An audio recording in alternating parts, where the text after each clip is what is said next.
Thank you so much for joining us for this segment of the Claville Report. I'm Dr. Eric Claville, and I'm your host. On this episode of the Claville Report, we'll be introducing a new segment entitled What's in It. In this series, we'll dive deeply into pieces of public policy, legislation, court decisions, legal cases, and the like, in order to better understand the intricacies of these complex and impactful words and how they control our lives. As you know, my theory of laws and public policy is that I believe that laws and public policy are created in its effect or in its intent to control and dictate people, places, and resources. By understanding how public policy works, by understanding the means of which the policy itself was created for, and the legislative history behind it, I believe that we are a better and more informed society and can really, truly understand how we are governed and make the appropriate changes to how we're governed. Today, we're going to take a look at the George Floyd Policing Act. Now, the George Floyd Justice and Policing Act of 2020, which was a House Bill 7120, was actually passed almost 1 year ago, June 25th, 2020. It was introduced in the House June 8th of 2020. Within this bill, it was a response to the horrific murder and death of George Floyd at the hands of former officer and now convicted felon Derek Chauvin. According to House Bill 7120, this bill addresses a wide range of policies, issues, and regarding policing practices, law enforcement accountability, and the like. It's to increase accountability for law enforcement misconduct. It restricts the use of certain policing practices. It enhances transparency and data collection and establishes best practices and training requirements. Now, there are many other things that this particular bill does, and we're going to dive into it inside this segment in this series entitled What's in It. But before we do so, I want us to take a look at this montage from Reuters and NBC News discussing and showing the complexities of the George Floyd crime bill. Take a look. A bill on Wednesday called the George Floyd Justice and Policing Act. Democratic Representative Karen Bass co-wrote the legislation. One of the goals of the George Floyd Justice and Policing Act is to raise the standards of policing in America and also to transform the culture. The law would ban controversial police tactics and make it easier to sue police officers for violating suspects' constitutional rights. The bill includes measures which would restrict funds to local governments that allow chokeholds, ban no-knock warrants, and require police agencies to provide data on the use of deadly force. Its most controversial provisions would change qualified immunity for police, making it easier to sue police for excessive use of force. Its prospects of passing in the Senate remain uncertain. Conservatives have attacked the bill, saying it would be dangerous for police officers and community safety. Democrats pushed the bill through the House by a vote of 220 to 212. With only one Republican vote in favor. Bill in Floyd's name. What it signifies is we have people that understand that what happened on that day was wrong. Louisville, Kentucky banned no-knock warrants following Breonna Taylor's death. After Elijah McClain died, Colorado got rid of qualified immunity, a policy that made it harder to sue police officers. Banning both at the federal level is now part of the reform bill, along with banning chokeholds and creating nationwide databases of police misconduct. In 2021, we don't have a federal database that tracks police officers in America killing people. The House passed a similar bill last year, but it failed in the Republican-controlled Senate. Many Republicans now favor more limited reforms and argue this bill goes too far. Taking away qualified immunity will lead to police officers not taking the decisive actions and rendering it impossible to do their job. But for Philonise Floyd, it's a step in the right direction, even as he dreads rewatching the video of his brother's death in court. Who wants to see their brother crying? The officer still sat there on his neck like it was okay. It's never okay to hurt somebody like that. We shouldn't have to go to court for anything like this. As you can see, especially by the emotional response by George Floyd's brother, it's a bill that was passed out of the aftermath of that heinous murder. At the same time, it's a bill that some believe should have been passed and created long ago. It was stated in the very beginning that this bill is to raise the standards of policing and also to support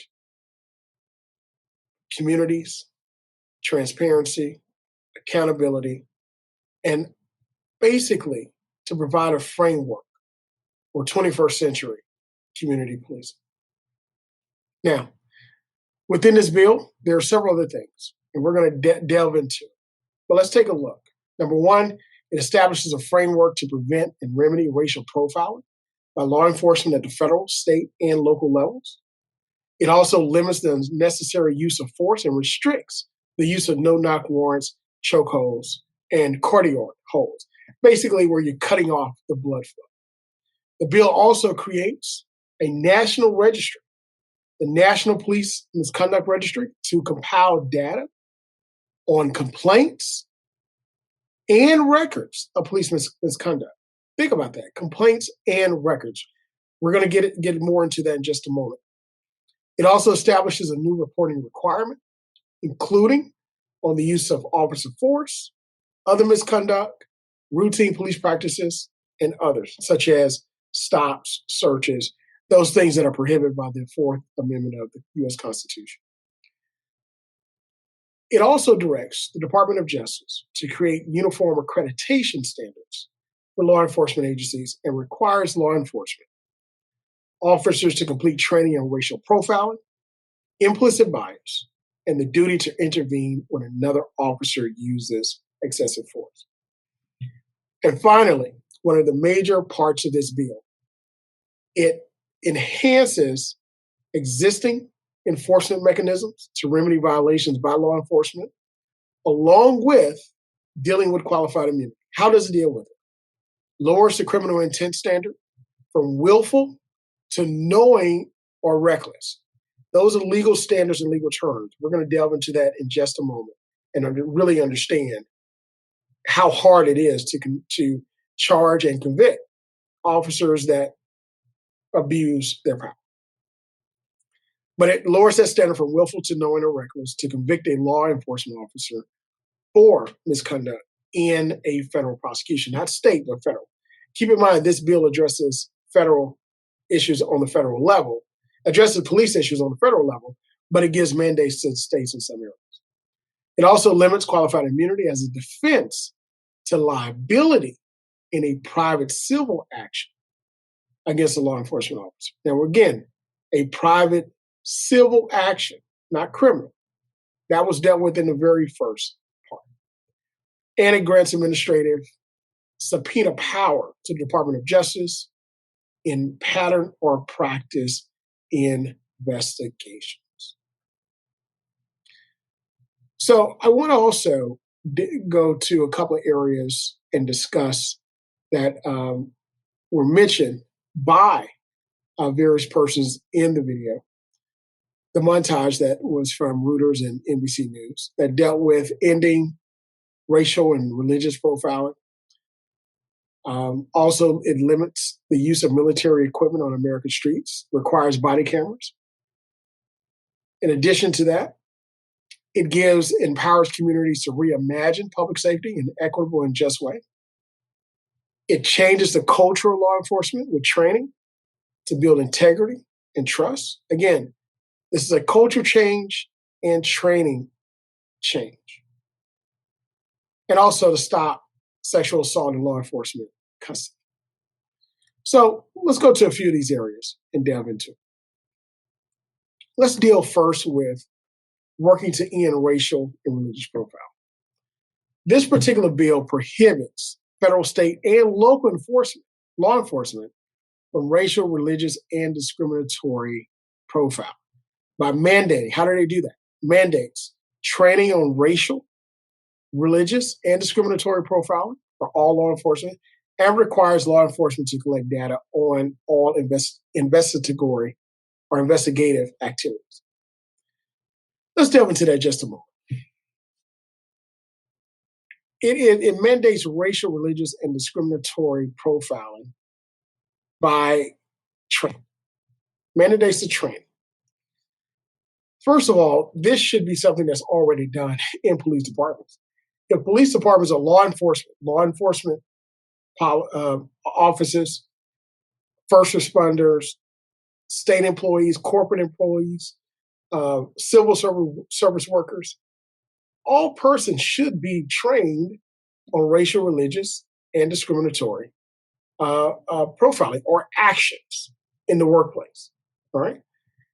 There are some jobs that you go to and it gives you an orientation of things you should not do on the job. Racial, religious, and discriminatory profiling should be one of those, but it's not. So what this does, it mandates that training. Now, around that mandate, is it an annual training? Is it a training where you have to take an examination, pass an assessment? What's the follow-up? So this will be worked out in what we call the policy of regulations of this particular act. In other words, it would now be, standards will be created to effectuate the effectiveness of that particular mandate of this act. So how do we work to end racial and religious profiling? Training. Education. And if you look at it, training under education, I believe education is the key. But how do you now enforce that and make sure that it is operating in a way that's impactful? That boils down to the requirements. 2, say banning chokeholds and no-knock warrants. It bans chokeholds, as I said before, also coordinated holds at the federal level, and conditions law enforcement funding. Here we go. Conditions law enforcement funding for state and local governments banning chokeholds. So this is a provision that's used quite a bit in federal laws and statutes. In other words, if you're going to receive certain type of funding, you got to have this on your books. So that's a way of how laws get states and localities to play ball. So if you're going to secure this funding, certain type of funding, it doesn't say what type, you got to ban chokeholds in various types of holes that cut off blood flow in your airway. It also bans no-knock warrants in drug cases at the federal level, and it conditions law enforcement funding for state and local governments banning no-knock warrants at the local state level. Here we go again. How do we now mandate local and state governments to ensure that this ban is made? In drug cases, we attach funding to. Also, it requires that deadly force be used only as a last resort. Only as a last resort, deadly force is used. How do you now understand if it is the last resort? It requires officers to employ de-escalation tactics first. So you got to make sure that before you use deadly force, I try to de-escalate. Of course, looking at the totality of the circumstances, you have to try to, you have to find out and try to do it when it is appropriate, looking at the totality of circumstances. Now with this is nothing new, but this is where it changes the standard to evaluate whether law enforcement use force was justified from whether the force was reasonable to whether the force was necessary. Reasonable is a very broad standard. Now we get into legal standards. What's reasonable to you may not be reasonable to me. What's reasonable to me may not be reasonable to the jury. What's reasonable to the jury may not be reasonable to the judge. But when you change that standard to necessary, then now you're getting into something, a standard that's more narrow. But this conditions grants on state and local enforcement agencies establishing the same use of force standard. Again, tying funding. You got to use this standard. So not only on the federal level, but the state and local. So we see now that a lot of these standards are being tied to funding. That's why we probably are not seeing this particular act, this George Floyd Justice and Policing Reform Act of 2020 pass, because we're messing with the funding mechanism for our law enforcement agencies on the local and state level. There's no issue on the federal level because Congress passed those, they can pass those laws and mandate that. This is totally an issue on the state and local level. Also, let's look at the third provision, military equipment on American streets and body cameras. You may remember during the crack revolution, we saw where military vehicles were utilized in breaking in and busting down drug houses used in large SWAT type operations and the like. Well, this funding kept coming through. And now we have basically in some cities, when there are marches, when there's social unrest, or even when there is an operation for police, if you look at those vehicles that are used, how the soldiers are dressed, and the carnage from those raids or the social unrest, what's the difference between our streets in America and a country that we see overseas that's going through civil war? It's kind of hard to look at the difference. Well, let's see what this does. In this bill, it limits the transfer of military-grade equipment to state and local law enforcement. A lot of times when military vehicles are what you call surplus, or it's used slightly, then that equipment is then transferred to state and local law enforcement. It limits this. What is the standard of limit? Is it one vehicle a year? Or is it out of 2? Or is it 10 out of 100? What is limit? So we got to delve deep into that and really define what limit is. It also requires federal uniform officers to wear body cameras and requires state and local enforced law enforcement to use existing federal funds to ensure the use of body cameras. I was speaking with one local law enforcement officer who was really not a fan of body cameras because he said it took up too much time to put on another piece of equipment to put on, take the card out, record it, let it download, put it back, and things of that nature, and charge it. Fast forward a year, he said this was the best thing ever because it really, what they found in their department, a lot of things that individuals said that the officers did, they went back and looked at the tape, and they actually didn't do it. So it really cut down on a lot of complaints and going up to the next level. So they loved it. I think individuals that don't like body cameras are those persons that are not following the standards that are set. It also requires marked federal police vehicles to have dashboard cameras. Dashboard cameras, body cameras, these cell phones with cameras, you can't hide. It's too many mechanisms. And we haven't even addressed the surveillance on streets and highways from those cameras. It's a lot there. Body cameras, it's a smart way to go. It's going to help you. It's going to help everyone. It's going to help law enforcement. It's going to help society as a whole. This makes sense. Now, where it gets a little sticky, hold police accountable in court. It makes it easier to prosecute offending officers. Remember, we talked about this. I'm going to deal with this standard, willful or reckless. But it makes it easier to prosecute offending officers by amending the federal criminal statute to prosecute police misconduct. It amends it. The mens rea requirement, which is needed to prove any criminal act. Did you have the mindset, or did you have the appropriate standard to do this? 18 U.S.C. United States Code, Section 242. It's amended from willfulness to reckless. Willfulness means that you intended to do this. That's a very high standard, extremely high. You got to have evidence. You got to have all kinds of things. A lot of these things happen, or where we see individuals killed in police custody, because it's in the moment. There's no time to dissect what went on in law enforcement's head or anything like that, unless it's something that's planned. That's a different story. But willfulness it's a very high standard to me, which means that almost never you meet it. Less than 1% of 1% is met. But it changes to recklessness.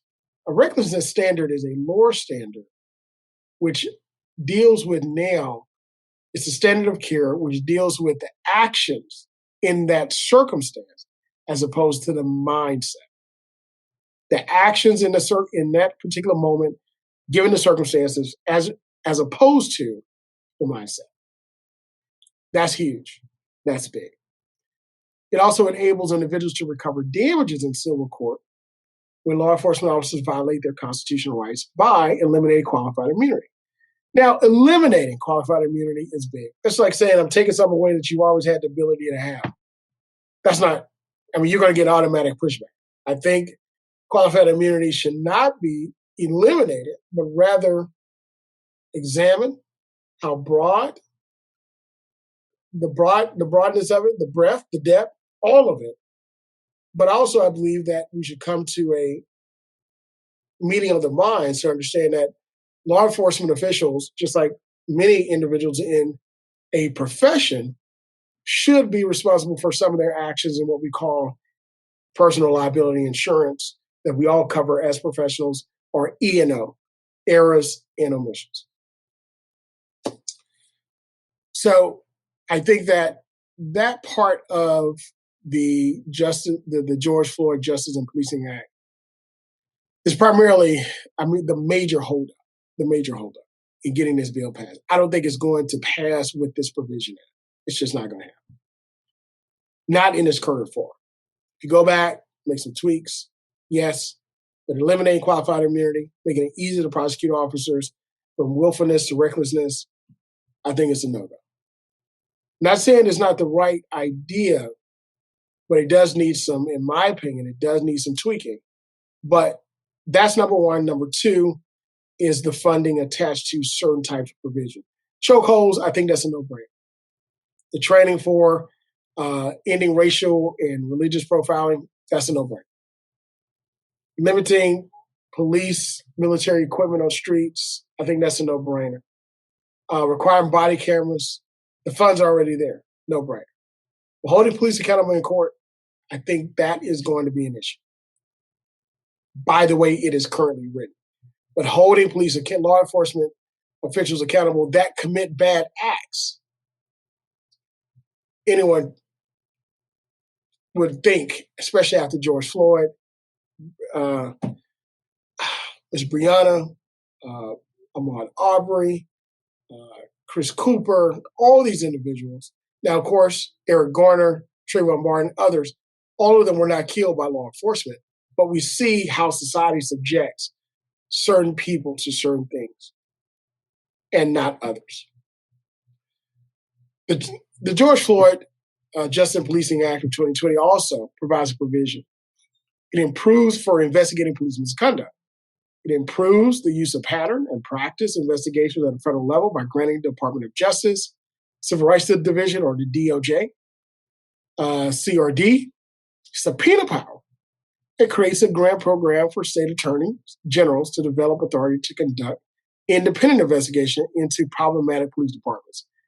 I think after what we saw in Windsor, Virginia, with the unfortunate incident with the officer, I believe last name Garcia, against the U.S. Army officer, I think shows that, and the response of the police department, I think it really shows that we do need to have some type of ability to at least review, not saying investigate, not saying indict, but review problematic police departments. If this is happening all the time, if there's an issue with this particular department, where you get the same type of issues, same type of complaints, the state AGs, attorney general, should have that provision, that power to do. I think it just makes sense. Another aspect of this bill, as we continue to dive deeply into the George Floyd for Justice Policing Act of 2020, it empowers communities to reimagine public safety in an equitable and just way. What does that mean? Now, this bill, it reinvests in communities by supporting critical community-based programs to change the culture of law enforcement and empower communities to reimagine public safety in an equitable and just way. It does. Now, that's a lot, right? That is a lot. It looks like someone took a broad, creative, brush and said, "Hey, this is what communities should be able to do." But how is that effectuated? It establishes public safety innovation grants for community-based organizations to create local commissions and task force to help communities to reimagine and develop concrete, just, and public safety approaches. These local commissions would operate similar to Obama's task force for 21st century policing. Now, keep in mind, this provision would have no authority, no force of law, but there's funds there to help you create a commission to come up with suggestions. I think communities have already been doing this, but it just gives a little bit more money, and it also gives support, and really it creates a structure or framework for this to work. I understand it. I get it. Will it be effective? Commissions like this for community-based programs are only as effective as the community and the willingness of the local law enforcement to work with it. That's it. There's no federal oversight other than probably with the grant monies, which community-based organizations really have to understand and take a look at, make sure they have the checks and balances in place to ensure that their goodwill is not destroyed by some bad actors themselves. But I get it. I understand it. I think it's good. It gives empowerment by funding, supporting these programs that are already in existence and creating new ones. So I like it. Also, it helps to change the culture of law enforcement with training and build integrity and trust. Let's take a look at this. It requires creation of law enforcement accreditation standard recommendations based on President Obama's Obama's task force for 21st century policing. Creates law enforcement development and training programs to develop best practices, studies the impact of laws or rules that allow law enforcement officers to delay answers to questions posed by investigators for misconduct, enhances funding for pattern and practice of discrimination investigation for these programs managed by the DOJ. Community Relations Service requires the AG, Attorney General, to collect data on investigative actions and detentions by federal law enforcement agencies, the racial distribution of drug charges, the use of deadly force by and against law enforcement, as well as traffic and pedestrian stops and detentions. And it establishes a Department of Justice task force, or DOJ, to coordinate the investigation, prosecution, enforcement efforts of federal, state, and law governments in cases related to law enforcement misconduct. I find this provision to be alarming, not because it's not good stuff. It is. It's good policy. But I find it alarming because it should already exist, and it doesn't. There is no federal standard for law enforcement training. Think about that. There is no law enforcement accreditation standard on the federal level. It's not a good thing. So that means you have departments operating on different training standards or accreditation standards. So, and again, I want us to look at the difference between accreditation standards and training. So it creates a law enforcement development and training programs to develop best practices. So all officers are trained. There are standards that are followed. But to be accredited means that you have to meet certain high standards. And we don't have that. I remember serving in the military, the U.S. Army, and I went to my basic training base for right after high school graduation. I never forget, 2 weeks after I graduated, May 25th, 1993, I was on a plane to Fort Sill, Oklahoma, June 9th, 1993, almost 2 weeks. And that training that I received is the same training that other soldiers received, the basic training across the country. It didn't deviate because I was in Oklahoma or someone else was in Florida or someone else was in Texas or California. It's the same standard. So that wherever I go, if I was trained in Oklahoma, stationed in Hawaii, I have the same training standards as someone who was trained from California, trained in Florida, and then stationed in Hawaii. It doesn't matter. This makes sense, but it's alarming that we don't have it. Shocking. Study the impact of laws and rules that allow officers to delay answers to questions by investigators. Why are we studying the impact of it? It should be a standard where we say officers should answer questions within a certain period of time, within normal circumstances. The fact that the case in Louisiana, where the state troopers withheld information for 2 years, is unacceptable. And we found that the information they told the families were flat out lies. There's no way around it. They were lies to cover up what actually happened. We don't need to study impact. That's the impact. We need to find a standard when information should be given. In law, we have what you call time delays. And again, we're not attacking law enforcement. We're saying that there should be reasonable time delays to give answers. Give all the support that's needed to get it done right, but there should be reasonable time delays. And various programs to report and track certain things that are happening, various stops and things of that nature, detentions, drug charges, deadly force, and the like. Collecting data. Data is good, but what are you going to do with that data? We need a follow-up there. Also, improve transparency by collecting data on police misconduct and use of force. Creates a nationwide police misconduct registry to prevent problematic officers who are fired or leave one agency from moving to another jurisdiction without any accountability. Mandate state law enforcement agencies to report use of force data disaggregated by race, sex, disability, religion, and age.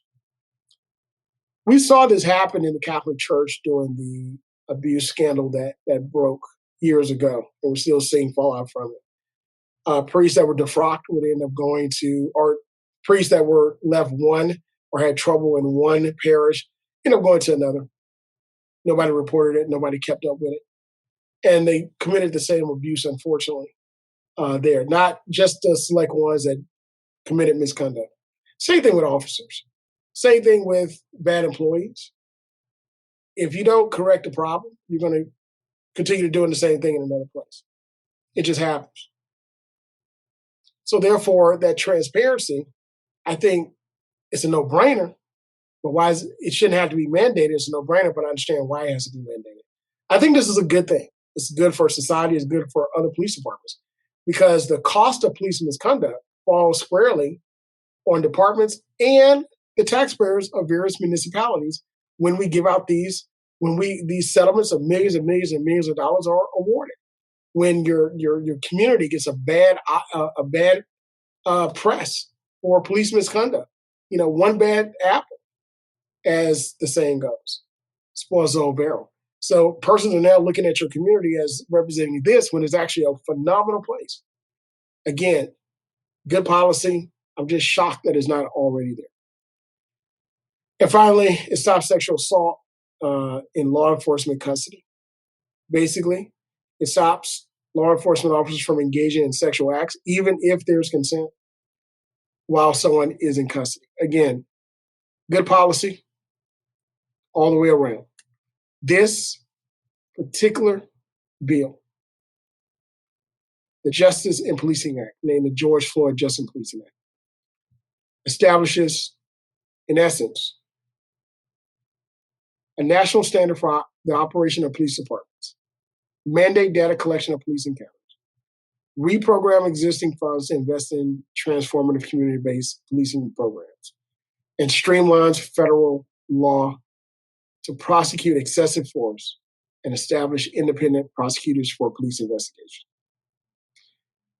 This particular bill is identical in its wording and language of the 116th Congress with the support of the entire Democratic caucus and 3 Republicans.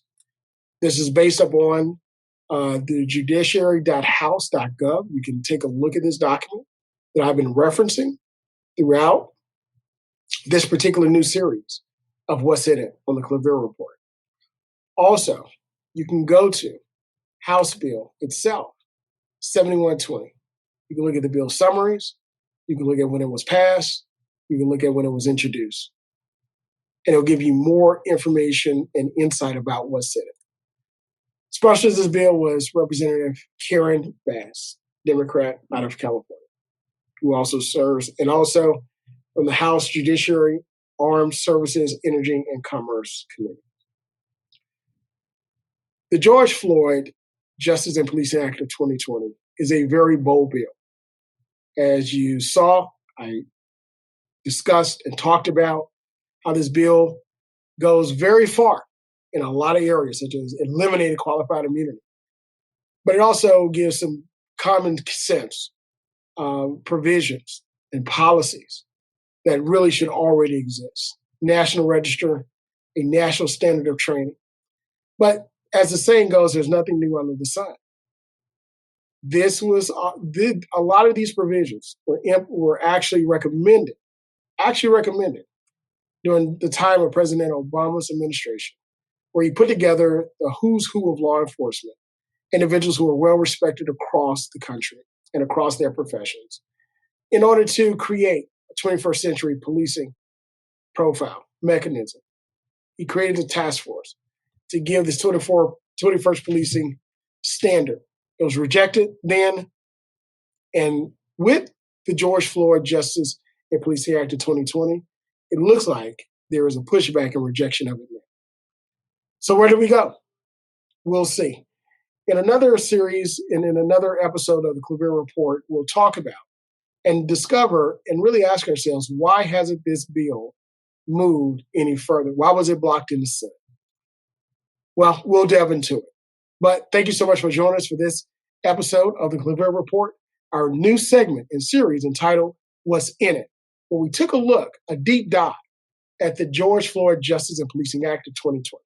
Join us next time as we continue to uncover and really talk about and dive deep into public policy, court decisions, and legal cases to better understand the intricacies of these complex and impactful words and how they control our lives. Thank you for your support of the ClaVille Report. Continue to follow us on our social media and our ACAST podcast. Until next time, be well. We'll see you.